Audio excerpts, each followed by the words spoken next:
Obrigado. Bom dia a todos. Acho que aqui fica melhor para a gente conversar, eu consigo olhar para vocês de uma forma melhor. Essa questão relacionada com assédio é algo que a gente precisa entender desde o porquê que isso acontece, como que eu me envolvo num tipo de situação como essa, quais são os malefícios relacionados ao assédio e se é que é possível evitar. Será que é possível eu evitar que isso aconteça? Será que quem está passando por aquela situação conseguiria evitar? Será que quem está provocando isso está contente e satisfeito com aquela atitude? Será que essa pessoa que está provocando precisaria de um tratamento? Eu sou psicanalista clínico, eu sou tecnólogo em terapias integrativas da saúde, eu tenho também algumas outras formações nessa área, e a gente vai tentar fazer aqui uma espécie de mapa para entender melhor tudo isso, começo, meio e fim. Como nós temos 1 hora aqui para falar sobre esse tema, eu vou procurar colocar isso de uma forma mais didática e no final eu vou reservar um tempo para vocês perguntarem. Na verdade, eu prefiro que vocês perguntem no meio do caminho. Eu gosto dessa dinâmica assim mais próxima de vocês. Mas eu acho que não vai ser prudente em função do tempo que a gente tem para conversar e dessa necessidade de a gente conseguir falar muita coisa em pouco tempo. Ok? Tranquilos? Então, meus queridos, em primeiro lugar, é um prazer enorme estar com vocês aqui mais uma vez. Eu gostaria de agradecer aqui as pessoas da Roseli, do Ari, do Arildo, do Chico, do Edson, do Gilberto, do Paulo, da Sulei, membros da Comissão de Saúde e Segurança, por proporcionar a minha pessoa mais uma vez estar presente junto a vocês aqui nesse evento que particularmente eu gosto muito. Então vamos nós. O que é assédio moral? A textualização foi colocada de uma forma muito clara e direta, então tudo aquilo que vai infringir, tudo aquilo que vai agredir, tudo aquilo que vai tirar a pessoa de um certo conforto, vamos pensar assim, e que vai trazer algum tipo de dano. Esse dano, a gente pode imaginar um dano mental, a gente pode imaginar um dano físico, a gente pode imaginar um dano psicológico, um dano emocional, e esses danos, geralmente, eles se misturam. Então, por exemplo, a pessoa pensa assim, foi uma pressão psicológica, foi uma questão emocional, sabe, aquele chefe que fica falando que você não faz nada direito, você nunca acerta, você está sempre da pior forma possível. Esse tipo de colocação, digamos que possa trazer um dano psicológico, emocional, mas existem muitas pessoas que têm úlceras nervosas provocadas por isso. Então esse dano começou numa esfera emocional e já atingiu uma esfera física. O que mais, Davidson? A gente poderia falar sobre câncer. Então existem inúmeras evidências científicas de que os tumores malignos têm sempre um cunho emocional envolvido. Vocês vão lembrar de pessoas, por exemplo, que depois de uma separação mal resolvida, depois do falecimento de um doente querido, depois de um acidente que teve uma perda muito grave, depois da saída de uma empresa que trabalhou a vida inteira, desenvolveu um tumor maligno e ninguém sabe por que nem como. Ou seja, daria para a gente ficar aqui falando o dia inteiro sobre essas reverberações e tudo que pode acontecer em função de um assédio, dessa agressão psicológica, emocional, e que isso pode se transformar em física e assim por diante. Tranquilo? Então, o conceito, eu acho que está claro na nossa cabeça. O que é esse assédio moral? Mais uma coisa, o que isso provoca nas pessoas? Por exemplo, o afastamento do trabalho. É muito comum isso acontecer. Então, a gente precisa colocar todo o nosso foco no agressor, concordam? Então, o agressor é aquela pessoa que agiu de uma forma equivocada, que provocou este problema. Este agressor, ele poderia estar doente? Será que poderia estar doente esse agressor? O que vocês acham? Ou será que ele é um bandido, ele é uma pessoa que ele se sente feliz com aquilo? Será que alguém que vai provocar uma agressão no outro se sente feliz provocando isso? É importante a gente refletir sobre isso e entender de onde é que vem. Vamos falar um pouquinho sobre de onde é que vem isso. Na maioria das vezes, isso tem um condicionamento, estou falando do agressor agora, depois a gente vai falar da vítima. E que eu gostaria que vocês ampliassem o entendimento para perceber que eu vou falar de vítima não tão vítima. Como assim, Davidson? Você está querendo defender o agressor? De forma alguma. Eu acho que tem que haver a punição correta, né? Hoje existem meios para isso. Eu sempre incentivo que as pessoas denunciem, que as pessoas sigam esse caminho que tem que ser seguido para que isso seja proibido de alguma maneira. Agora, é preciso a gente entender que existe uma participação também da vítima. Davidson, por que você está falando isso? Você está defendendo o agressor? Não, eu estou defendendo a vítima. Se você, como vítima, tem mecanismos para evitar que isso aconteça, e se você começar a acessar isso, a gente também resolve do outro lado. Então a gente não precisa só resolver da parte do agressor. É possível que você entenda a cabeça do agressor, que entenda a sua cabeça e que entenda, eu vou repetir mais uma vez, tá? Parece que a minha fala tem uma proteção para o agressor e uma condenação à vítima.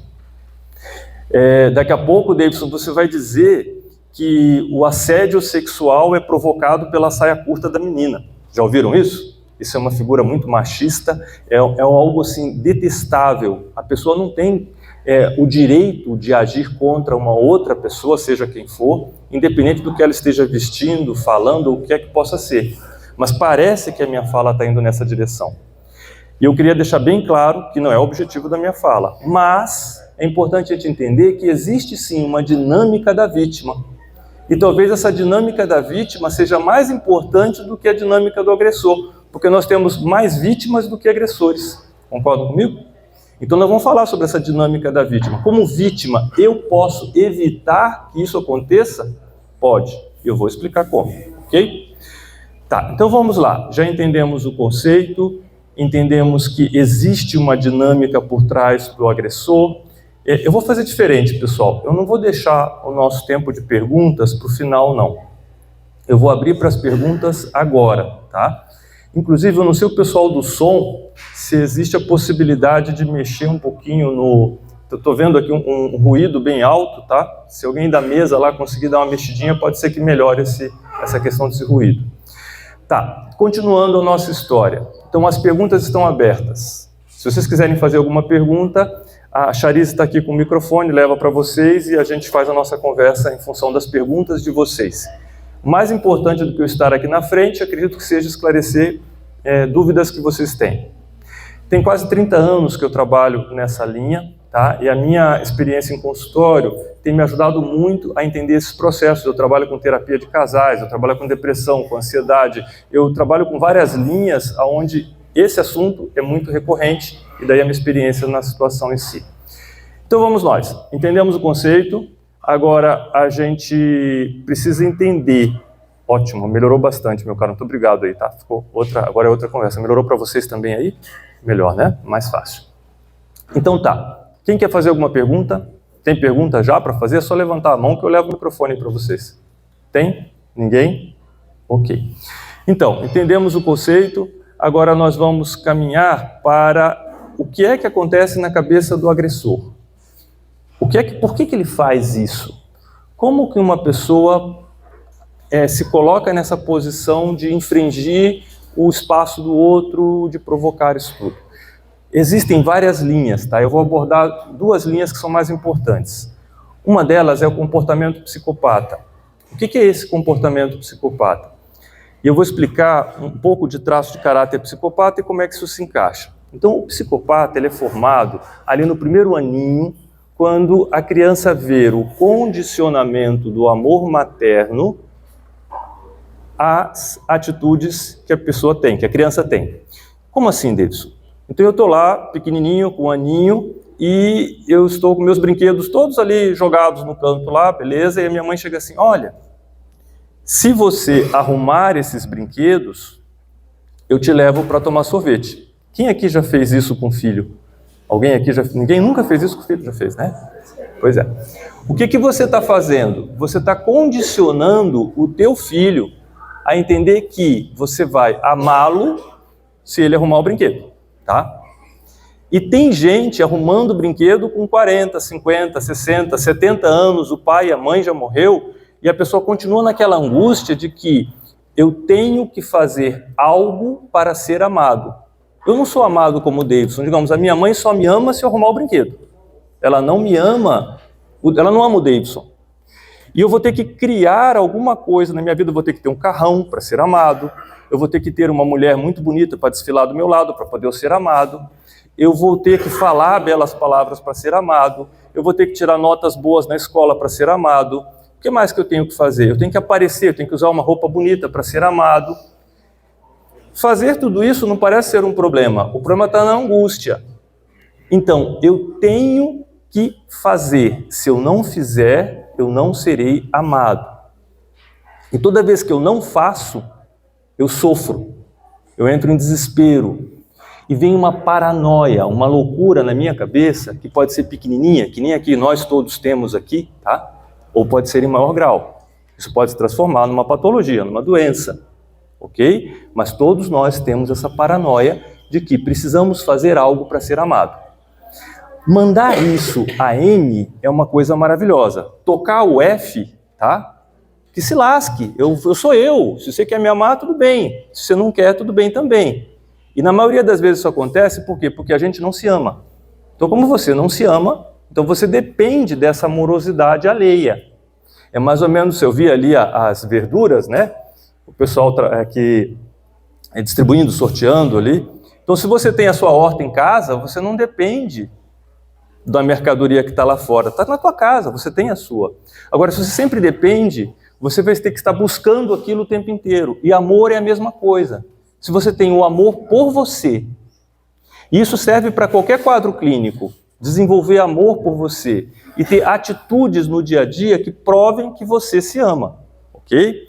Tá, então, Davidson, aquele agressor, aquele chefe que age daquela forma, o que ele está fazendo? Ele está mantendo um posicionamento, tá? Por isso ele precisa dizer para a pessoa, olha, você é sempre incompetente, você não faz nada certo, porque ele precisa estar numa posição maior para ser amado. Qualquer pessoa que venha a roubar esse quadro, essa imagem, essa posição, vai fazer com que ele se sinta inseguro e que ele tenha medo infantil, porque isso é uma fixação infantil, ou seja, esse chefe que age dessa forma, por exemplo, é uma pessoa que está fixada num momento infantil, num trauma infantil. E é interessante que todos nós que estamos aqui, sem exceção, temos a nossa vida direcionada pelos nossos traumas infantis. Então a pessoa diz assim, fulano, você queria fazer isso? Não, eu não queria. Mas por que você fez? Eu não sei. Pois eu sei. Você fez porque o trauma infantil te levou a isso. Na verdade eu estou falando, eu sei, mas quem disse isso foi o Freud. Há mais de 100 anos atrás ele disse, ó, você acha que você faz o que você quer da tua vida, mas eu provo para você que você não faz o que você quer da tua vida. Você faz aquilo que o seu trauma infantil provocou. Ficou claro para vocês essa dinâmica lá do psicopata? Que ele, na infância, ele vai... E se isso aconteceu de uma forma tranquila, filhinho querido, a mamãe vai te levar para tomar sorvete se você arrumar o brinquedinho. Isso é uma coisa. Eu não falei com você? Por que você arrumou esse brinquedo de novo? Por que você está agindo assim? Você não vale nada, você não serve para nada. Estão percebendo que existem dinâmicas, existem fixações que vão provocar aquilo. Então tá, esse chefe que está agindo assim, ele pode ter passado por isso na infância? Pode. Se ele entender isso, peraí, Davidson, realmente eu estou querendo agradar a minha mãe. Caramba, isso é verdade. Tá, eu posso mexer com isso? Pode. Eu posso arrumar isso com a minha mãe? Posso, porque ele tem conflitos terríveis com a mãe.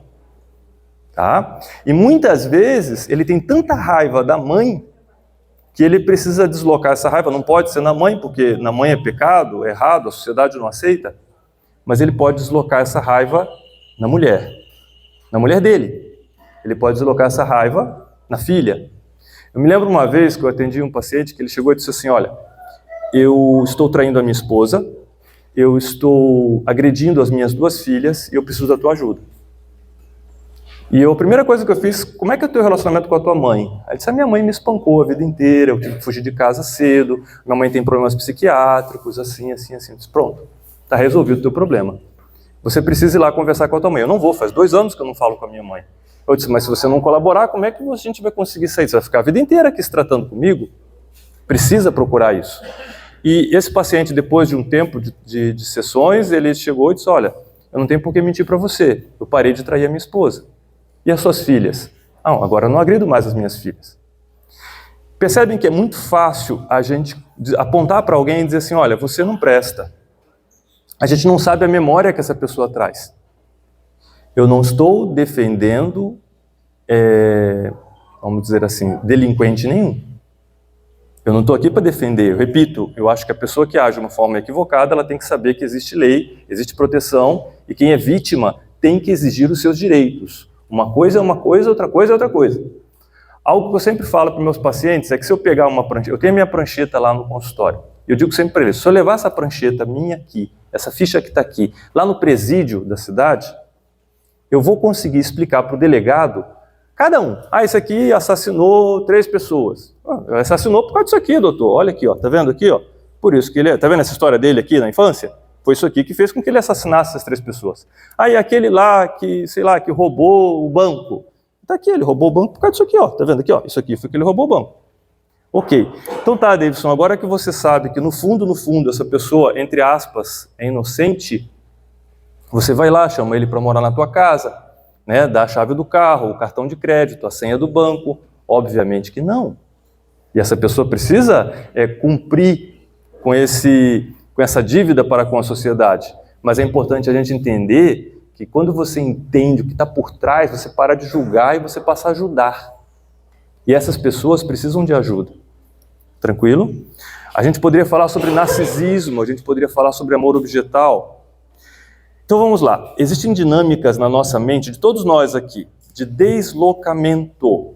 Então é importante, você que vai me assistir depois, e você que está me escutando agora aqui, pare para pensar que dinâmica de deslocamento, de transferência que você está fazendo agora. Então pode ser que aquela situação que você está provocando com a sua esposa, com seu marido, com seu filho, seja apenas uma dinâmica de deslocamento. Raiva da tua mãe, raiva do teu pai. Se você não resolver, se você não tratar isso, as coisas vão se complicar na tua vida. Porque isso vai cair em algum canto, vai cair no colo de alguém. E talvez possa ser no colo daquela pessoa que você mais ama. O psicopata, ele tem dificuldade de sentir. Então, uma pessoa que não sente, muitas vezes não sabe. Então, às vezes você vai falar com aquela pessoa, e existem pessoas que vêm me procurar em função disso, inclusive líderes, gerentes, empresários, tá, Davidson, ele chega no consultório e diz assim, eu não estou entendendo. A fulana já saiu de lá por causa disso, não sei quem, eu sou esse monstro, eu não consigo entender isso. E daí você diz, coitadinho, né? Ele se faz de vítima também. Mas se eu disser para vocês que muitas vezes aquela pessoa está falando a verdade, eu me lembro uma vez, num paciente que eu atendi, que ele provocava uma tortura psicológica na esposa, e a esposa não conseguia dormir. Eles estavam em processo de separação por causa daquela tortura. E ele chegou para mim e disse, Davidson, eu amo a minha esposa, eu faço o melhor, eu trabalho, é tudo que eu posso, se eu posso dar presentes para ela, eu faço tudo. Eu não sei por que eu faço isso. No caso dessa pessoa era a raiva da mãe. Teve um problema lá que não vem o caso, e ele estava deslocando isso. Então tá, existe dinâmica de deslocamento? Existe. Aconselho que vocês observem essas dinâmicas que vocês possam estar trabalhando. Existe uma outra dinâmica muito importante do processo narcisista, que é amor objetal. O que é amor objetal? É olhar a pessoa como um objeto para você. Então, eu deixo de olhar essa pessoa como um ser humano e passo a olhar essa pessoa como um objeto. Ok? Pessoal, alguém quer fazer alguma pergunta?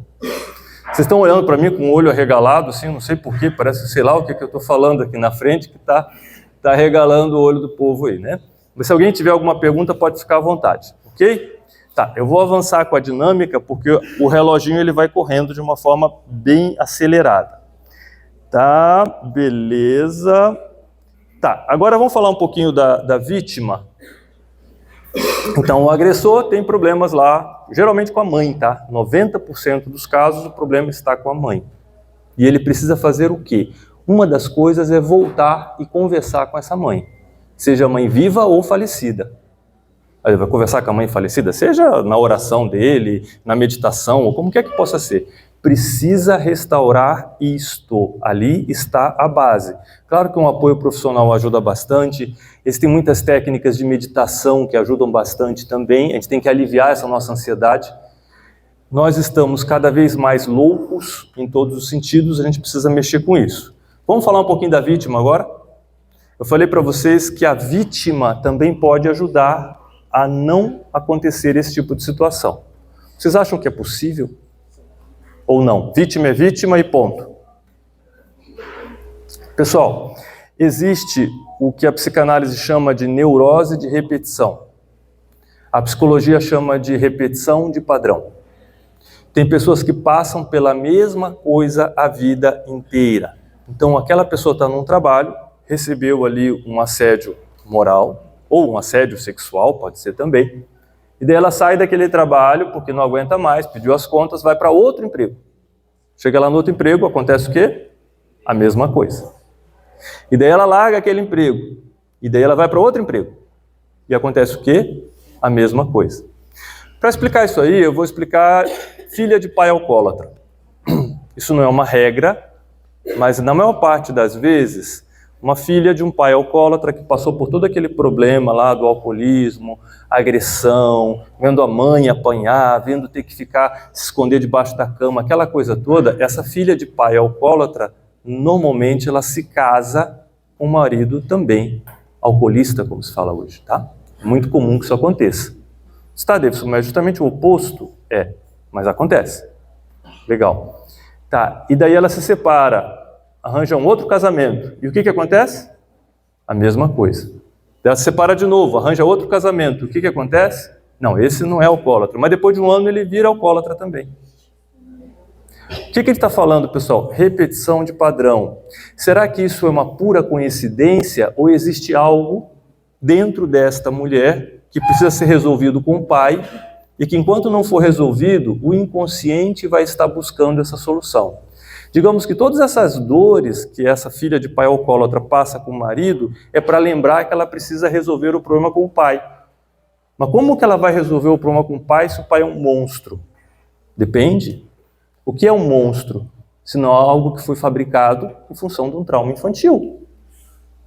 Então, esse pai também tem uma história com o pai dele, com a mãe dele, que provocou aquele tipo de situação. Ninguém chega num bar, eu vou usar uma frase de um amigo meu,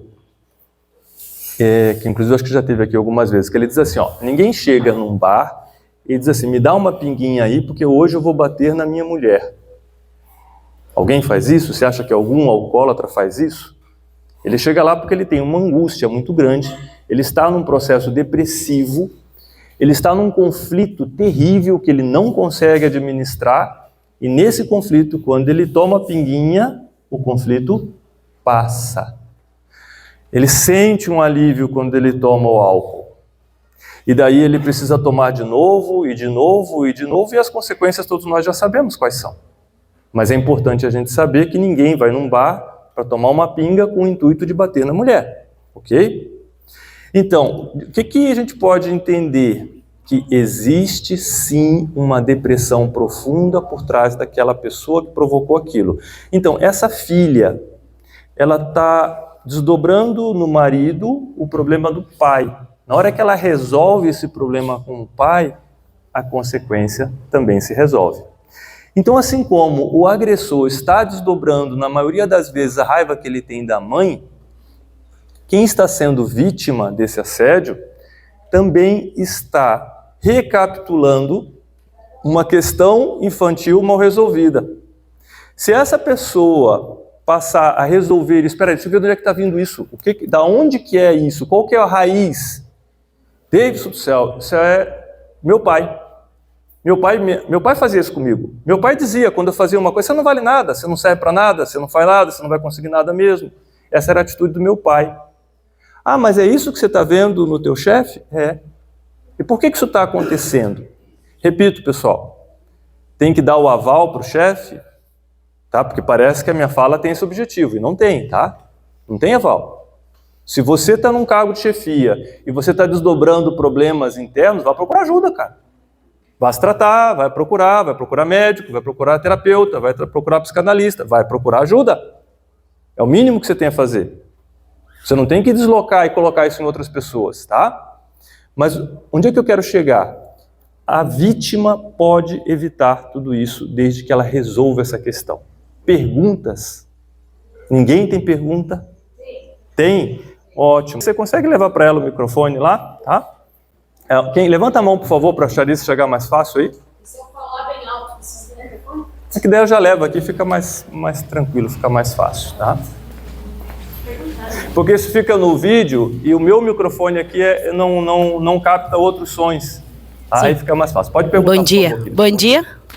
Não sei se está funcionando. Está funcionando? Está funcionando, sim. Pode ficar à então, vontade. É possível que um adulto que não tenha convivido com o pai, como por exemplo uma menina que não tenha crescido com o pai, ela venha depois de adulto abrir lacunas na vida pela essa falta de convivência e passasse a ser vamos supor, uma pessoa que viva na expectativa daquele pai que não veio? É possível que ela haja, o comportamento dela seja na expectativa daquele pai que não veio? Sim, é muito comum esse tipo de situação acontecer. E tem vários fatores que trazem esse tipo de processo acontecendo, tá? Então vamos lá, vamos resumir a pergunta. Uma pessoa que teve ausência do pai, às vezes esse pai não foi presente porque não estava fisicamente presente. Charice, até pode deixar o microfone que pode ser que a nossa conversa aqui venha mais perguntas, tá? Espera só um pouquinho.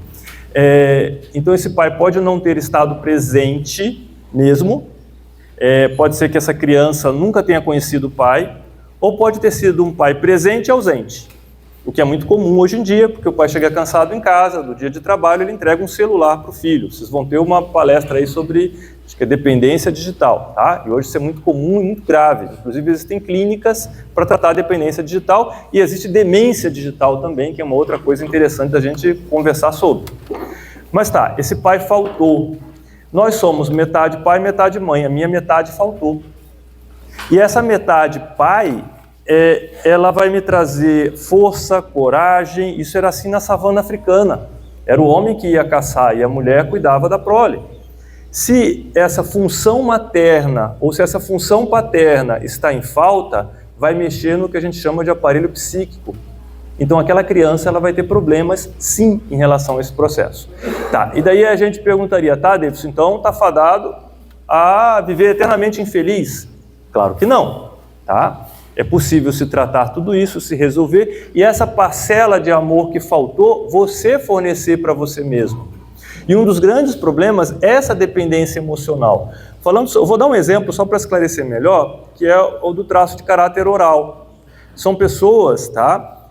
Que faltou leite da mãe, e elas carregam uma carência muito grande. Eu estou olhando para várias pessoas aqui que têm esse traço que a gente consegue identificar isso no rosto, tá? Então, essa carência gigantesca faz com que a pessoa dependa, precise daquilo, a qualquer custo. Precise de quê, Davidson? Precise de pessoas. Então, são pessoas que são muito simpáticas, são pessoas que Só que o que acontece? O ser simpático é uma coisa ruim? Obviamente que não. Mas eu ter que sustentar aquela simpatia sempre, isso é terrível. E chego em casa eu começo a chorar, eu começo a sofrer. Ah, mas aquela pessoa não deu a curtida que eu precisava lá. Toca o F, eu não vou falar a palavra que eu gostaria de falar aqui, entendeu? Que se lasque. Não tem que dar curtida, quem tem que dar curtida para você é você. Cadê a tua estrutura? Cadê teu equilíbrio? Então tem pedaço faltando. Então essa pessoa, internamente, ela fica querendo um leitinho. E esse é um dos processos de se manter como vítima no assédio. Porque eu sou vítima, mas eu preciso daquela migalha de amor e de carinho. Pode desaparecer se eu for lá mover um processo junto a uma ouvidoria ou até mesmo junto à polícia. Muitas mulheres que sofrem e que estão em relacionamentos abusivos estão por causa disso. Faltou leite na infância, a mãe por algum motivo não conseguiu fornecer leite e ela fica presa naquelas migalhas, é o leite que faltou. Perceba que a pessoa tem 40 anos, mas ela está vivendo ainda fixada em 1 ano de idade. Ela está presa no trauma. E as atitudes dessa pessoa são atitudes infantis. Você observa no tom de voz, você observa na maneira como a pessoa se expressa. É uma criança. Não cresceu, não amadureceu. Tem tratamento para isso? Claro que tem. Tem como resolver isso? Claro que tem. Então tem que ter vontade, tem que começar a trabalhar nessa direção. Então isso acontece sim. Respondi a tua pergunta? Ok? Com certeza. Tá. Alguém mais quer fazer alguma pergunta, pessoal? Tem mais uma pergunta aqui. A Charize, se puder pegar o microfone e trazer para cá, tá? Enquanto a Charize vai trazendo o microfone para você, eu vou explicando outras questões relacionadas a esse ponto. É importante a gente abrir a cabeça e evitar, tá, pessoal? Isso é tratamento Isso é a gente ter precauções em relação ao que pode acontecer na vida da gente. Nós devemos, tá aqui, por favor, devemos mudar isso, inclusive como mães. Eu falo como mães porque o pai tem uma parcela importante na educação dos filhos, não se discute, mas a relação com a mãe é muito maior, tá? Então as mães precisam ter essa observação, tem que conhecimento é luz. Então hoje a gente tem o YouTube aí com muita coisa boa de graça. Reservem um tempo para conhecer sobre vocês mesmos. Senão vai o quê? Vai se ferrar a vida inteira. Não tem outro caminho. Ou você tem autoconhecimento, ou você conhece sobre você. Hoje em dia, ou você pratica meditação, nem que seja 10 minutos por dia, ou você vai se destruir. Paciência, essa é uma regra da vida de hoje. Por favor, querida, pode perguntar. Na verdade, não é uma pergunta. Eu gostaria de uma orientação para os chefes, para não caracterizar o assédio. Se eu tiver que conversar com o meu subordinado, que não está correta a função que ele está fazendo, de que forma que eu posso estar conversando com ele sem que caracterize o assédio? Ok, ótimo. Eu vou abrir ainda mais essa tua pergunta, tá? Eu vou colocar essa tua pergunta numa dimensão mais ampla. Existem regras para caracterizar o assédio, tá? Isso é uma questão jurídica, propriamente, e eu não tenho acesso a essas informações assim de maneira precisa. Mas, claro, o tom de voz que você vai usar, a maneira como você vai abordar, sempre a pessoa junto a você, jamais em público, né? Essa pessoa fez algo de errado, você vai chamar essa pessoa em particular e vai colocar a situação. Existe uma regra muito comum e muito vantajosa, que é a chamada regra do sanduíche, onde você elogia a pessoa, coloca a crítica e depois você vai colocar um outro elogio ao final, mais ou menos assim, diz, olha, você é uma das melhores funcionárias aqui da empresa, você trabalha muito bem, você faz o melhor sempre, mas aquela conduta que você teve com aquele cliente, eu não concordo, porque pode trazer problemas para o nosso setor. Como eu sei? Ó, o pão de novo lá. Então, pão, o queijo e agora o pão de novo, né? Perceberam? Coloquei o pão, você é melhor aqui funcionária, depois aquela atitude eu não gostei, veio o queijo, agora vamos botar o outro pão. Olha, como você é essa funcionária tão dedicada, eu sei que você vai se esmerar para resolver isso e nunca mais essa situação vai se repetir. E pronto, e daí ali você fez uma abordagem onde a pessoa sai com aquela memória positiva, ela sai bem, ela sai, meu Deus, eu sou a melhor funcionária, eu tenho condição de resolver tudo isso, e eu saí de lá com um elogio da minha chefe. Mas na verdade você colocou o teu recado de forma muito clara e sem provocar esse assédio, tá? Mas qual que seria a grande solução disso? Se você, por exemplo, tiver uma fixação infantil, você não vai conseguir fazer isso. Se você tiver um traço e uma atitude psicopata, você não vai conseguir fazer isso. Por que que não vai conseguir? Porque o psicopata, ele precisa fazer algo para ser amado pela mãe. Lembra a história do brinquedo? Então eu tenho que estar constantemente arrumando o brinquedo e eu tenho que ser o melhor para poder a minha mãe ficar satisfeita. Eu lembro de uma adolescente que eu atendi, que ela tirava 10, 10, 10, 10 na escola. Quando ela tirava 9, ela ia parar no UPA. Davidson, ia parar no UPA, tá? Um taquicardia, sudorese, todos os sintomas de uma crise de ansiedade. Davidson, isso é loucura? Claro que é. Uma menina de 15 anos? Uma menina de 15 anos. Ok? O que é isso? O que está dentro da cabeça? Se eu tiro 10, eu sou amada pela minha mãe. Claro que nesse caso faltou amor de mãe. E muito, muito amor de mãe, tá? Não vou entrar em detalhes, obviamente. Mas o que acontece? Ela entendia que se ela tirasse 10, ela haveria chance dela ser amada pela mãe. Se ela tirasse 9, não existiria esse amor. E o desespero dessa criança, meu Deus, tirei 9. Isso tudo, pessoal, é inconsciente. A nossa vida é tocada 5% para o nosso consciente, 95% pelo inconsciente.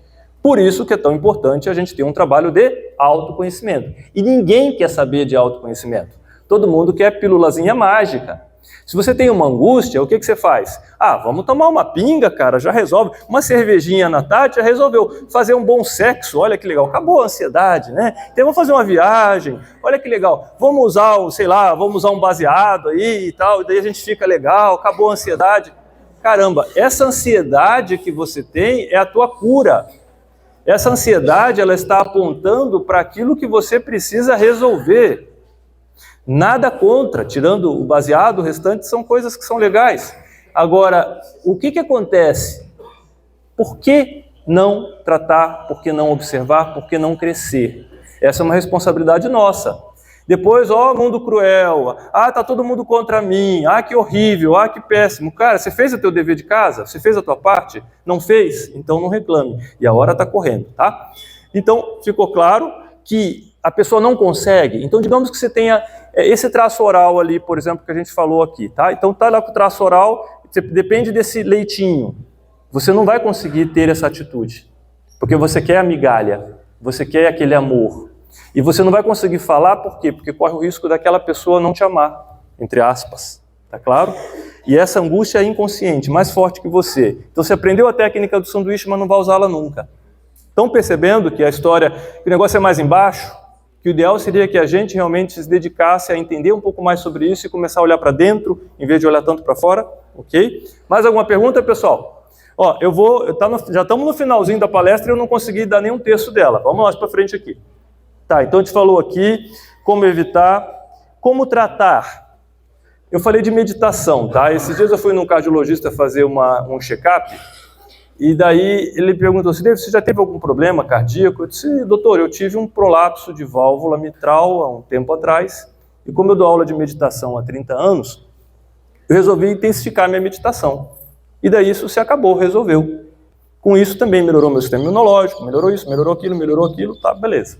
Eu disse, nossa, Deus, que bom você falando isso, porque eu estou acompanhando uma publicação científica. Isso o médico falou comigo, tem muito médico que é cético sobre isso. Ainda na nossa época, tá, existe gente que acha que isso aí é bobeira. Tudo bem, cada um é cada um. Mas daí ele disse, eu estou acompanhando uma matéria onde pessoas infartadas, tiveram o primeiro infarto, foram separadas. Um grupo fez meditação, o outro não. Quanto de meditação? 10 minutos, 2 vezes por dia.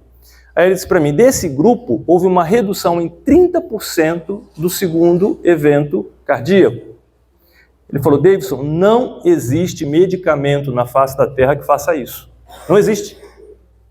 Então, aqueles 10 minutos de meditação foram superiores a qualquer tipo de tratamento médico que você possa imaginar, ou qualquer medicamento da melhor forma possível. Só que, mesmo com evidência científica, ainda tem profissional que diz, não, isso aí não existe porque ele não sentou na cadeira para estudar, tá? Porque existe sim, e funciona e dá resultado. Mas vamos voltar para a nossa situação. Precisa, pessoal. Meditação é de graça. Meditação você acha no YouTube de tudo quanto é jeito, procure uma que você encontre. Faça isso ontem, pela saúde tua, da tua família, do teu trabalho, para que você possa se enxergar. Tranquilo? Deixa eu ver os outros tópicos aqui que eu coloquei aqui que era importante. Tá, falei das influências familiares, influências das telas, tá? Vai vir aí a palestra, eu não sei quem que vai dar essa palestra, mas recomendo que vocês assistam essa questão aí relacionada, que eu falo muito sobre esse aspecto aí da dependência digital. As telas, elas implantam na gente uma série de informações, tá? Então, por exemplo, hoje, nesse momento, o Brasil está sendo implantado de que o agricultor, o fazendeiro, ou algo do gênero, é um assassino. Então, todo dia você liga lá na novela e vê o Tony Ramos, não é isso? Como assassino, não é isso? Ou não? E vocês acham que isso faz o que na tua cabeça? Aquilo é um processo de hipnose. Alguns aqui nem eram nascidos, tá? Mas tive uma novela chamada América, onde a Débora Seco fazia um personagem que ela ia para os Estados Unidos, para viver uma vida boa nos Estados Unidos. Eu não sei se vocês se recordam, acabou papel moeda, tá? A Casa da Moeda fabrica o papel que faz o passaporte. Acabou. Se um de vocês aqui naquela, eu quero fazer uma viagem, sei lá, quero passear, não tinha como. Se não tem passaporte, não tinha como. Acabaram-se. Não tinha papel para fazer passaporte no Brasil, devido ao grande número de pessoas que resolveu ir para o exterior. Então, influencia ou não influencia? Agora, se você quer viver sobre essa influência, parabéns. Continue assistindo, tá? Tudo quanto é Merlin que tem por aí, continue assistindo, tá? E você vai ver a Merlin que vai virar a tua vida. Legal? Continue. Eu quero relaxar, Davidson. Eu quero me divertir, eu quero sentir. Eu vou sentar, chegar em casa e vou ligar aquela Merlin. Ligue, faça bom proveito, tá? Depois vai lá para o consultório para a gente resolver. Fazer o quê? Tá? Então, você tem escolhas. E não só aquela lá, tem um monte de outros. Tem gente que chega no consultório, aí eu tenho crise de ansiedade. Qual que é o filme que você assiste? Eu só assisto filme de muita ação, disso, daquilo. Eu disse, como é que você fica na poltrona? Eu disse, eu furo o sofá, de tanto pegar as unhas ali. Cara, e você está vindo tratar o quê aqui? Parece que a gente está falando, me entendem? Como é que você vai tratar algo se você está fazendo o inverso daquilo que você deveria fazer? E depois não sabe por que tem ansiedade. Os jogos eletrônicos. Você já viu alguém na frente de um game? Como é que a pessoa fica? Aí depois eu estou com crise de ansiedade. Que bonitinho, que legal, né? Lindo, crise de ansiedade. Você provocou aquilo. E a pergunta que vem é o que mais que você está provocando e o que você vai fazer? Eu sempre falo para meus pacientes que a tua conduta hoje é um consórcio. Não sei se alguém aqui já fez consórcio. Quando eu fazia consórcio, eu pagava a parcela em dia e eu ia receber o bem ou no final das parcelas ou por sorteio. Então, se você tem uma conduta de alimentação inadequada, de uma vivência desequilibrada, se você não faz nada para corrigir tudo isso, se a tua vida é isso aí, pode ter certeza que a carta contemplada vai chegar. Agora saiu uma matéria, 15 dias atrás, que houve um aumento em 80% do número de casos de câncer em pessoas até 50 anos, nos últimos 30 anos. Quase dobrou. Mas tem gente que diz, meu Deus, quase dobrou. Eu achei pouco. Sou bem sincero, eu achei pouco. As pessoas estão buscando câncer todo dia. Então você toma lá um refrigerante que o corante que está ali é cancerígeno. Quando eu fiz química faz bastante tempo, a primeira formação minha foi em química, o professor já dizia, olha, esse corante C2 vem da hulha, é cancerígeno. Isso eu aprendi há, 30 anos atrás. Todo mundo continua tomando o mesmo refrigerante. E não quer ter câncer. Cara, isso aqui é o quê? E as outras coisas? O alimento ultraprocessado dá câncer. Quem é que não sabe disso? Até uma questão interessante, né? Quando a pessoa tem um câncer, o médico diz assim, olha, agora você teve câncer, você não pode usar alimento ultraprocessado. Eu que não tive, posso usar à vontade. Para poder ter. Sabe o que é uma coisa meio louca, né? Nós somos loucos. Já dizia o Dr. Augusto Cury que nós temos um hospício a céu aberto. Agora, a pergunta que a gente tem que fazer também é por que eu quero fazer isso comigo? É uma atitude masoquista, tá? O que é o masoquista? Deus o livre, Davidson. Masoquista não, vai me xingar aqui. Não, masoquista é aquele que gosta de sofrer. Vocês acham que vocês não são masoquistas? Em que nível de masoquista nós estamos aqui, tá? Alguém que toma refrigerante todo dia, que é cancerígeno, aí depois, meu Deus, eu fui lá, fiz um exame. Isso é masoquista. O que mais? Alguém que fuma um cigarro. Cara, não tem como ser diferente. Alguém que bebe regularmente lá o seu álcool, vai se destruir. Hoje em dia, nós temos a questão hepática, tá? Por causa da alimentação que a gente tem, poluição, o estresse emocional, tudo isso provoca uma série de problemas na gente. E aí você vai agredir ainda mais em relação a esse processo? Então é preciso a gente rever tudo isso. Isso é atitude masoquista. Eu estou querendo puxar o meu próprio tapete. Ok? Alguém quer fazer alguma pergunta ou não? Tranquilo? Perguntas? Não? Vamos para frente? Deixa eu ver o que mais que eu coloquei aqui. Então, além das influências que nós temos da nossa infância, nós também temos as influências daquilo que nos rodeia, aquilo que a gente procura, tá? A atividade que a gente faz, a forma como a gente trabalha nessa situação. Beleza, coloquei aqui, tranquilo. Eu acho que eu coloquei, em função do nosso tempo, algo assim que dá para a gente entender um pouco mais como prevenir tudo isso. Como é que eu previno? A minha postura, tá? Vai fazer com que eu não seja assediado. E a minha postura como chefe vai fazer com que eu não tenha esse tipo de problema. Então eu preciso olhar para dentro de mim, entender o que está errado em mim, que eu estou atraindo sempre a mesma coisa. Eu estou atraindo sempre a mesma coisa como vítima, eu estou atraindo sempre a mesma coisa como agressor. Tem algo para mudar fora? Claro que tem, mas muito mais para mudar dentro, ok? Pessoal, agora é a etapa para eu abrir para as perguntas, para que a gente possa trazer essa dinâmica melhor. Alguém quer fazer alguma pergunta? Alguém quer que eu puxe algum outro ponto? Alguém tem alguma dúvida em relação a esse processo? Nada? Ninguém? Reservei esse espaço para vocês, achei que seria interessante. Eu tenho uma pergunta lá no fundo, lá. Por favor, Charisse, leva lá para a gente... Tá lá no... Lá, ó.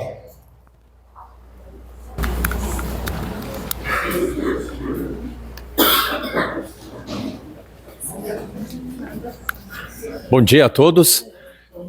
Gostaria de saber, normalmente o assédio ele acontece de forma isolada, né? Como que eu, como funcionário público, vou conseguir provar que fui assediado? Porque se eu depender de algum companheiro que trabalha no mesmo setor, ele vai ter medo de passar pela mesma situação. O que eu preciso fazer, como que eu consigo comprovar que eu passei por um assédio? E a segunda pergunta, enquanto eu estou sendo assediado, como eu devo me comportar? Aceitar ou eu devo discutir, debater aquilo que está acontecendo? Ok, então vamos lá, trazendo aqui duas perguntas para todo mundo escutar. Deixa eu ver se eu consigo traduzir, qualquer coisa você me informa aí que é diferente, pode ser diferente. Em primeiro lugar, como é que eu me comporto quando eu estou sendo assediado? Segundo ponto, deixa eu ver a outra, entender bem a pergunta. O que eu faço, peraí. Repete de novo a pergunta, por favor. Como que eu vou comprovar que eu fui assediado? Comprovar, então vamos lá. Primeira coisa, como é que eu vou comprovar que eu fui assediado? Pessoal, essa é uma parte que pertence mais à área jurídica, tá? Eu não sei, não saberia te dizer da forma adequada, mas a gente pode usar essa pergunta para o nosso contexto aqui. Então, como é que eu vou comprovar que eu fui assediado? Como é que eu vou colocar isso? De que forma? Não é uma tarefa fácil. Sinceridade, eu não sei, sabe? Como é que eu vou comprovar que isso aconteceu, porque é subjetivo, isso não foi filmado, ninguém viu, testemunhas não viram. Agora, eu posso, naquele momento, ter uma conduta emocional que barre isso. Isso eu posso, tá? Então, isso daí vem para minha seara. O que é que, digamos que eu estou vou falar da minha profissão. Então, a minha profissão é muito comum haver o que a gente chama de transferência e contra-transferência. Então a pessoa chega no consultório, muitas vezes olha para mim como pai. E isso a princípio é uma coisa boa, porque eu preciso da confiança dessa pessoa. Em algum momento eu vou ter que inverter isso, para poder ela sair do consultório e tocar a vida dela. Naquele momento, ela pode transferir isso como pai, pode transferir isso como marido, por exemplo. Eu atendo pessoas que passaram por divórcio. E essas mulheres estão muito fragilizadas, ela pode imaginar, pois eu estou ali, eu estou dando atenção, eu estou conversando com aquela pessoa, tem sessões semanais. E aí, como é que eu faço isso? Isso pode destruir a minha carreira, concordam comigo? Então, eu tenho que ter uma conduta, por exemplo, uma das coisas que é muito comum, que eu sempre faço e falo isso para os meus alunos, eu chamo de irmã. Quando aquela pessoa vem naquela que minha irmã, olha, acabou, entendeu? Aquele processo já fica mais difícil daquilo acontecer. Então, da mesma maneira, quando eu estou sendo assediado, seja um assédio moral, por exemplo, digamos que alguém venha para mim e diga, Davidson, você é um profissional que não tem competência para nada, você nunca faz nada direito, você não sabe... Esse é um tipo de assédio moral, concorda comigo? Tá. Se isso está acontecendo, eu posso trazer isso para mim ou não. Se eu tiver consciência de quem eu sou, se eu tiver um trabalho mais equilibrado em mim, eu posso simplesmente não aceitar isso. Por exemplo, rejeição só acontece em quem aceita ser rejeitado. Eu atendo muito terapia de casais, e é muito comum a pessoa chegar lá e dizer assim, minha mulher me traiu, e eu estou muito mal, vou me matar, e não sei o quê, e tá, e aquela coisa toda. Eu disse, meu querido, vamos conversar. Como é que estava teu casamento? A gente já estava separado, camas separadas faz 2, 3 anos. Legal. Então tinha casamento? Para mim, teu casamento acabou faz mais de 3 anos, né? De qual casamento você está falando? Teu vizinho? Porque o teu casamento já acabou faz tempo. Beleza. Tá, ela te traiu. Se ela não tivesse traído, você estaria naquela Berlim ainda? Estaria. Não, jamais largaria minha esposa. Legal. E agora você largou por causa da traição. Abençoada a traição. Olha que legal o que aconteceu com você. Você está longe de uma pessoa que te odeia, que não gosta de você, graças à traição. Isso. Se não fosse a traição, você não teria largado. Não. Legal. Cadê o problema? Cadê o problema? Onde é que está o problema da traição? Acabou o problema, não tem mais problema. Compra um pacote de foguete, chama os amigos, vai lá, faz uma festa e comemore. Eu sei que parece ridículo o que eu estou falando e até mesmo insensível da minha parte. Mas é preciso a gente entender que você só sofre uma agressão que você permite. Até mesmo a questão física. É possível você barrar uma questão física? É possível. Depende da conduta que você tem. Então percebam que o ponto central está dentro da nossa emoção. Ali que a gente consegue ajustar a situação. Mas eu concordo que é uma situação bastante delicada, tanto para quem faz quanto para quem recebe. Hoje de manhã mesmo teve uma senhora que conversou comigo, que ela disse assim, olha, o meu irmão estava atendendo uma pessoa X lá, a pessoa estava alcoolizada, falou para o bombeiro que ela caiu e quebrou os dentes. Ela falou que foi meu irmão que bateu nela. Todo mundo sabe que não, mas ela falou isso. E o bombeiro já foi chamar a polícia. E ela disse, e com a Lei Maria da Penha, com todo o respeito, e precisa existir, primeiro se prende para depois perguntar. Ou seja, é complicado também para quem está do outro lado, porque a pessoa pode usar isso de má fé. Existem os dois lados da história, tanto para quem está sendo assediado, quanto para quem está supostamente assediando ou não. Mas a tua conduta pessoal, isso é que vai fazer diferença.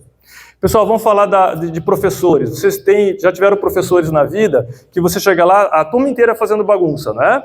E o professor lá só escutando. E tinha aulas que você chegava lá, todo mundo em silêncio. O que é isso? É a conduta do professor. Ele é que diz o que vai acontecer. O gerente ali, a pessoa que está chefiando aquele setor também. E quem está recebendo também. Concordam comigo ou não? Tem muito da questão interna. Eu sei que eu não consegui responder a tua pergunta, mas vamos lá para a segunda pergunta, vamos ver se eu consigo. Como me comportar durante o assédio, né? O que eu faço? Essa questão do comportamento fica mais fácil.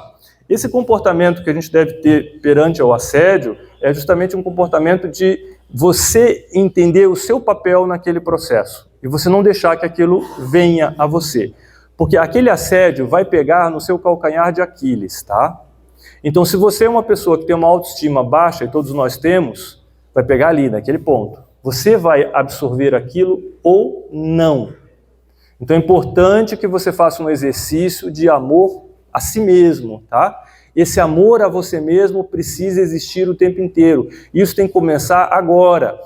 Vocês estão aqui, tá? Justamente fazendo um ato de amor por vocês. Todas essas palestras que estão ali nessa linha de trabalho que vocês estão realizando tem a ver o quê? Com o comportamento de vocês, com vocês se tornarem pessoas melhores. Quando vocês vão para uma academia para ter saúde, quando vocês fazem uma caminhada, quando vocês resolvem ter uma alimentação saudável, quando vocês querem ter um mais relacionamento com o seu filho, quando você tira o celular, põe de lado, quando você tem atitudes nessa direção, o que você está fazendo? Amor por você mesmo, de forma provando isso. É o inverso do masoquista, concordam? Isso a gente precisa fazer em todos os sentidos. Eu acho que eu tenho ainda mais uns minutinhos, até acho que é 11h15, eu comecei 10h15 a 11h15, isso aí pode ser? Beleza. Agora tem pergunta aqui, você leva por favor, Charize, a moça aqui de branco, tá?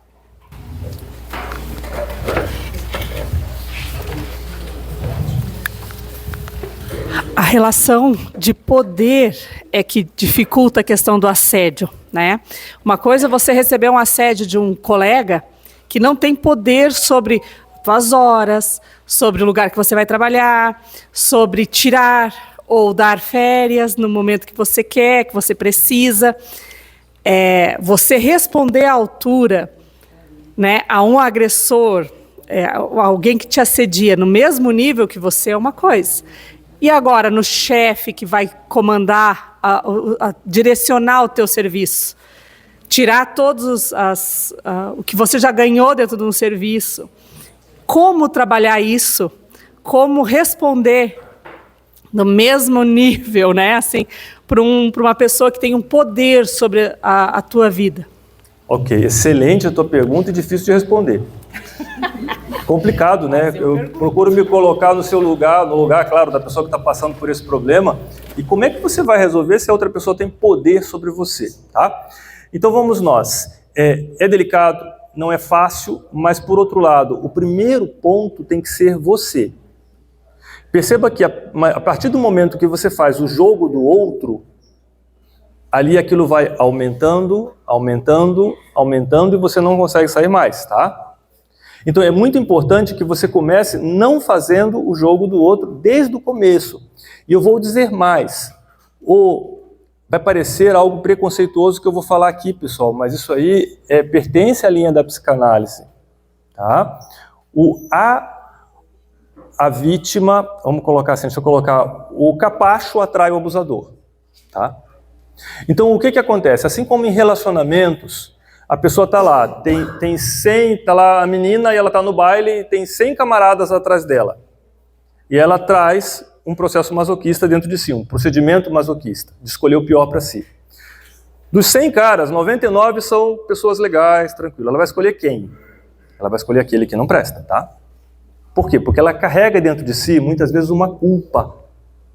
Peraí, se eu me sinto culpada, mereço castigo. Então eu vou procurar o pior para mim. Na maioria das vezes, essa culpa é uma culpa que também vem de um trauma infantil, é uma culpa insana, é uma loucura aquela culpa. A pessoa não tem culpa daquilo, mas ela carrega... Quer ver uma culpa muito comum? Desfraude. A criança não está com o sistema nervoso formado e ela não consegue fazer o cocôzinho no lugar certo.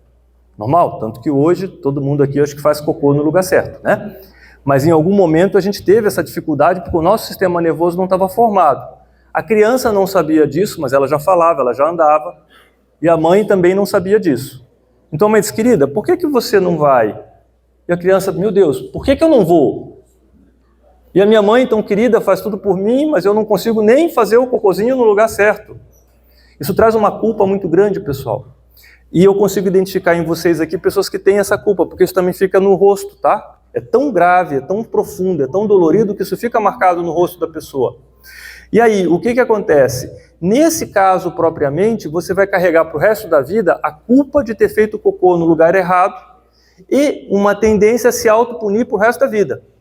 Eu vou ter que escolher sempre o pior para mim, para poder eu compensar o erro que eu cometi lá atrás, que não foi erro.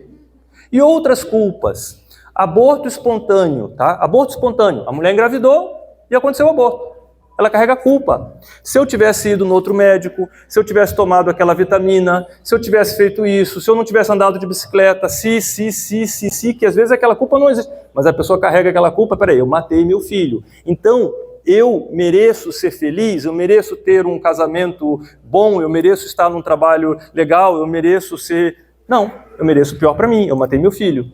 Tá percebendo onde eu quero chegar? Existe sempre algo que está por trás. Então tá, o ideal... para responder essa tua pergunta, já que a gente não consegue resolver essa hierarquia e essa pessoa tem esse poder, é bater de frente no primeiro instante. Quando você imaginar que algo possa acontecer, ali você precisa cortar. E eu diria mais, não trazer esse comportamento. De novo, o capacho atrai a vítima. Eu vou repetir, o capacho atrai a vítima. Se você observar toda pessoa que está passando pelo processo de assédio, e eu já atendi trocentas pessoas, tá? O que acontece? Esta pessoa já vem lá de trás, passando por assédio e passando por problemas dessa natureza, sendo agredido emocionalmente, fisicamente, a vida inteira, desde criança. Ela só repetiu mais uma vez um padrão. Eu me lembro uma vez de uma paciente que eu atendi, e que ela tinha esse problema de uma forma grave, e ela veio para tratar isso, tá? Ela estava com... síndrome do pânico, lá, um transtorno de ansiedade grave, ela estava cheia de problemas emocionais e ela veio para tratar tudo isso porque a questão já estava no âmbito físico e bastante complicado. E daí ela trouxe essa questão do chefe, que o chefe fazia gracinha, que o chefe se encostava nela, que o chefe convidava ela para sair e assim por diante e tal. Aí eu disse, olha, eu sou psicanalista, eu não posso te dar opinião nenhuma de nada. Eu posso abrir o que está acontecendo com você e te ajudar. Mas eu não posso dizer, case, separe, compre bicicleta, esse tipo de coisa, psicanalista não faz. Só que eu vou armar uma estratégia com você. Você vai falar com o teu chefe. Primeiro ela teve que tratar o motivo pelo qual ela estava assim. Na hora que ela tratou esse motivo, ela entendeu que ela não precisava mais sofrer aquilo que ela estava sofrendo. Ela vinha sofrendo há 5 anos aquele assédio. Tá? E daí eu disse, você vai fazer o seguinte, você vai chegar lá no teu trabalho, e você vai ligar o teu celular, porque ele vai chegar na tua mesa, como ele faz todas as vezes, você deixa o teu celular ligado lá, gravando, tá? E daí você diz, doutor fulano, quero ter uma conversa contigo. Eu já conversei com a minha advogada, assim como eu estou gravando essa nossa conversa aqui, eu gravei todas as outras, já tem 6 meses que eu estou gravando as nossas conversas a pedido da minha advogada. Eu preciso trocar de carro, ela me disse que essa ação vai dar uns 30 mil reais. 30 mil já dá para trocar de carro. Então, eu só estou comunicando o senhor, para o senhor saber, para o doutor saber, que meu advogado vai entrar em contato contigo. Deus o livre, imagine, isso foi uma brincadeira, eu nunca fiz nada disso, porque eu não vou fazer... Não tem problema nenhum. Não tem problema, o senhor vai se defender, vai ter opção para defender, o senhor vai contratar um bom advogado, vai resolver tudo. Não existia advogado, não existia gravação, não existia nada. Essa mulher nunca mais passou por problema nenhum. Esse doutor lá, ele nunca mais fez nada, inclusive não mexeu em salário, não mexeu nada. Por quê? Porque ela estava na cabeça dele, ela estava com um processo montado com a amiga dela, advogada. Tá? Resolveu tudo. Tudo.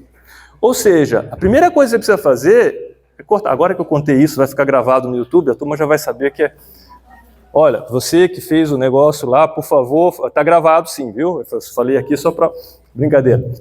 Mas o que acontece, pessoal? Tem maneiras de você resolver a situação, desde que você queira resolver a situação. Tá? Eu sei que parece machista o que eu estou falando, mas isso acontece com homens também, tá? Tem homens que recebem assédio moral, tem homens que recebem assédio sexual. Nós sabemos que isso acontece mais com as mulheres. Por quê? Porque vocês escutaram uma historinha, isso eu gosto de falar, do Adão e da Eva, não escutaram? O que aconteceu com Adão e Eva? Quem é que é a culpada da desgraça do mundo? Mulher, né? Foi isso que vocês escutaram, né? Por que essa história foi feita? Porque, só para a gente finalizar, que eu estou aqui no último minuto da palestra, tá? Só para a gente finalizar isso. Por que isso foi feito? Porque, se a gente for olhar fisiologicamente, tá? O homem, os nossos ancestrais lá na savana africana, o homem precisava de mais músculos. Eu sei que vocês têm raiva porque o homem, na hora que ele emagrecer, ele emagrece muito rápido, né? O homem vai para a academia rapidinho, ele emagreceu. A mulher tem mais dificuldade. Por quê? Porque ele tem mais músculo.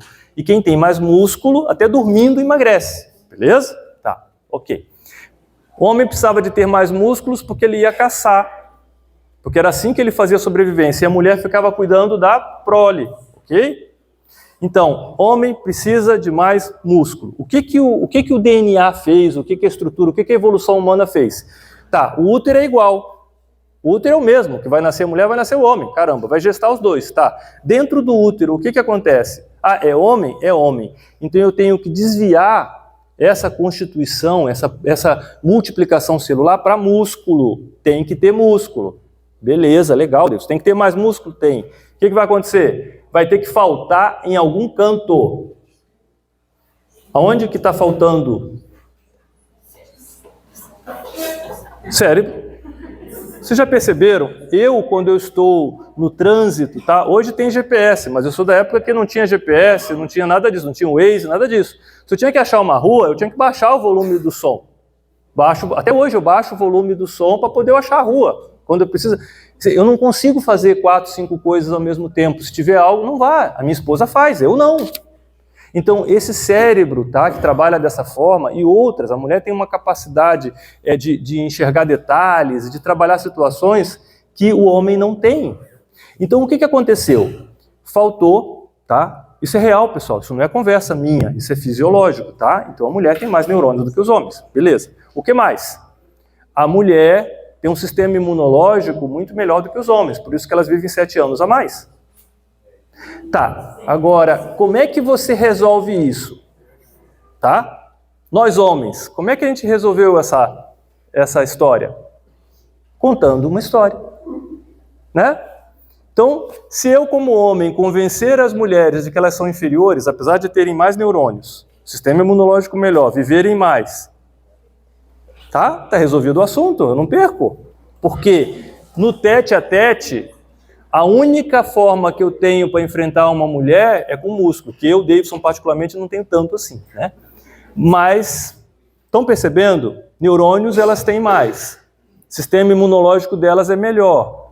Então a gente conta uma historinha por séculos e séculos e séculos, amém? E essas mulheres assumem o papel de destruidoras da humanidade. Agora, cabe a vocês aceitarem isso ou não. Percebem que o negócio é um pouquinho mais profundo do que a gente procura, do que a gente escuta, vamos dizer assim, de forma geral?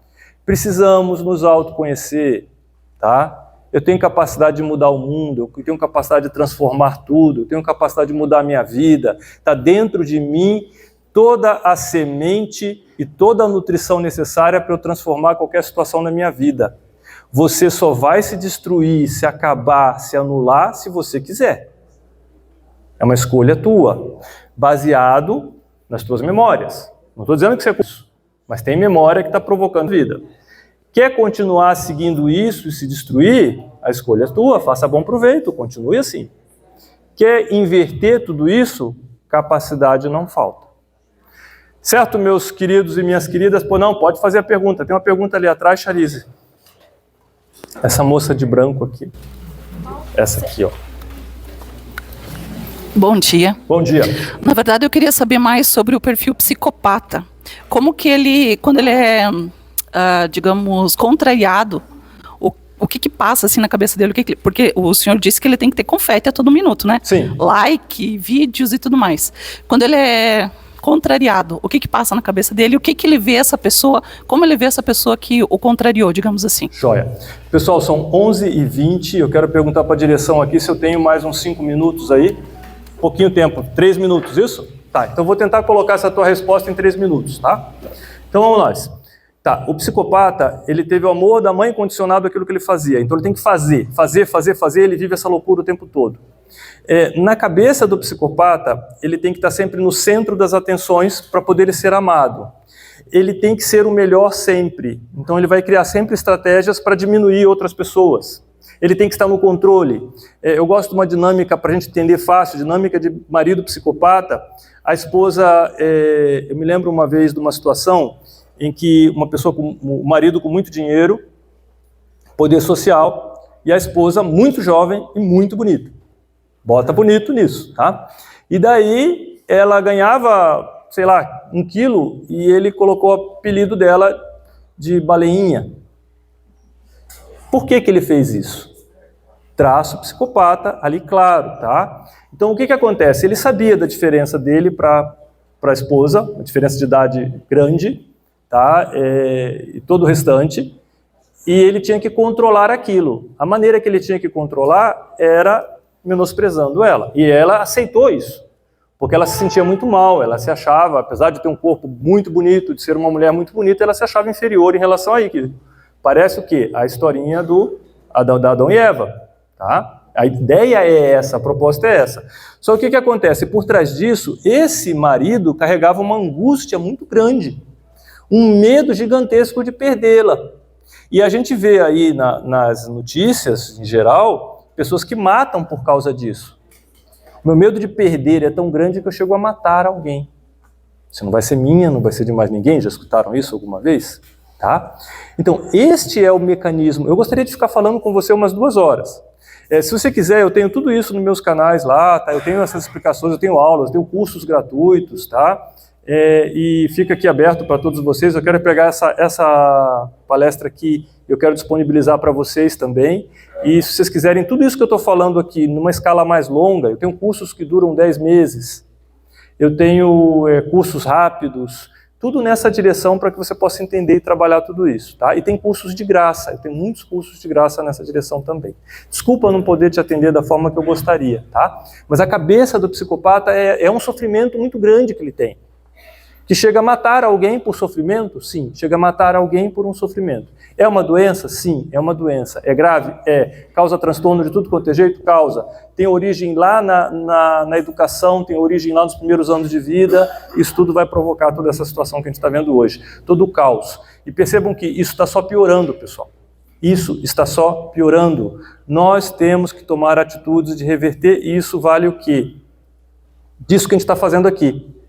Inclusive, eu gostaria, você que está me assistindo aqui através dos canais, que divulgasse isso. Põe nas tuas redes sociais, põe para o grupo da família, porque tem muita gente precisando escutar isso que a gente falou aqui, e isso pode mudar vidas, pode curar pessoas, pode transformar situações, tá? Mais uma vez, meu muito obrigado a cada um de vocês aqui, obrigado à direção desse evento, tá? É muito bom estar aqui com vocês, muito bom poder falar sobre isso. A minha gratidão a todos e desejo a vocês que usem. Eu vou ficar muito triste se depois desse tempo da gente conversando aqui, vocês saírem daqui iguais entraram por aquela porta, tá? É importante que a gente saia daqui com o propósito de eu vou transformar, eu vou mudar, eu vou crescer, e a minha vida vai ser completamente diferente daquela que eu levei até aqui. Capacidade eu tenho para isso, força eu tenho para isso, eu só preciso colocar tudo isso em prática e buscar essa força em meu interior. E essa força eu costumo chamar de Deus. Muito obrigado, até o nosso próximo encontro.